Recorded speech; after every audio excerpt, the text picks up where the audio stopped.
Can it still be won?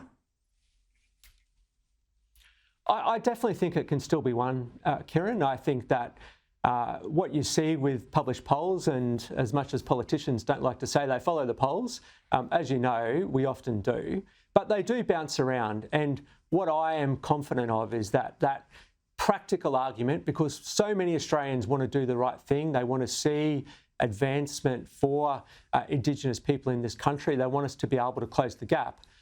I've got no doubt that if we actually have a voice that we are listening to, it will enable us to do that better and more efficiently.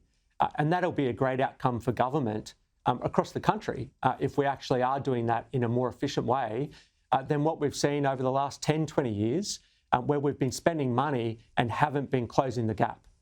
So that, for me, is not an efficient way to do it. Big few months with the Rugby World Cup looming, and big few years for Queensland with the Olympics a decade away, or a bit under that now.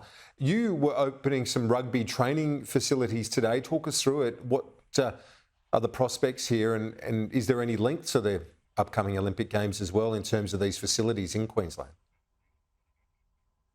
Yeah, thanks, Kieran. As you know, someone who follows rugby, Ballymore has really been the spiritual home of rugby union in Queensland for probably 50 years, and it fell into disrepair, and there's been a proposal to develop it for many years now, and finally the federal and state governments contributed money, and they've built a fantastic facility where they've made use of the existing grounds.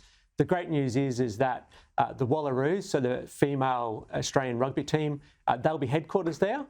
And these are state-of-the-art facilities, as good as anything I've seen in any of the football codes across the country, that they'll have access to as well as the existing Queensland men's and women's teams.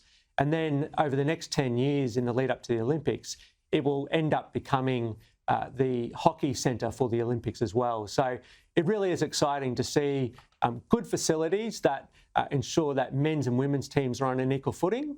But then we're starting to see that Olympic transformation as well. And that's really exciting for the city, the state, and I think the country in terms of what will be available for the community post-2032 and in the lead up to.